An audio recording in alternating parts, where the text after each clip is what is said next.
I've got one here for you folks, you might like this. I like the old movie stars, the classic movie stars, and I love to hear stories from their time, from their eras. I heard something last week, I've been meaning to share it on here, I think you'll find it funny. I did. If you didn't, I'm sorry for wasting your time, but I'm going to air it anyway. It's something I heard last week, I think again on the back of Parky dying. I think that's what it was on the back of, and I've just put that many messages out the last few days. I've not had a chance to get it in there, but I've got time today to get it in there, so I thought I'd tell it. It's concerning James Stewart, old Jimmy Stewart. Now, I loved him. I thought he was great. Many of you might not, but he was one of my favourite movie actors. Thought the world of him.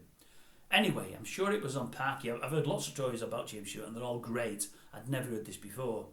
His wife was saying once, she said, oh, yeah, she said, Jimmy, people don't realise that voice and his manner isn't put on. He's very, very slow. He's very methodical. He talks very, very slowly. He comes across on the screen as forgetful and there with the fairies. He is very much that way. He's very much forgetful. That's him in normal life, she said. Anyway, she said a few years ago now, I'm pregnant with one of the children. I say one of the children. I think they had more than one.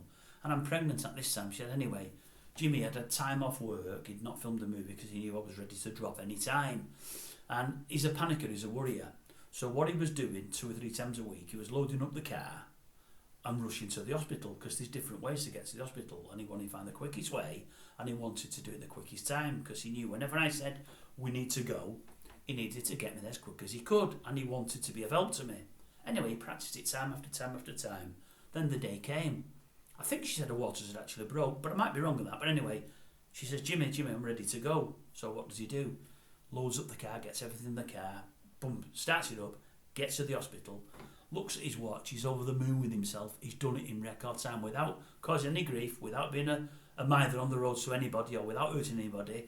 He's done it in record time, he's dead chuffed with himself, so he looks at his watch and he turns around to say to the wife how long it took him and how pleased he is with himself and realises one very, very concerning fact, and that is there's no wife there. He's left her at home. He's packed the car, he's put the bag in, he's jumped in the car, and because he's worried to death about getting there on time, he's forgot to do the most important thing of all and actually put her in the car.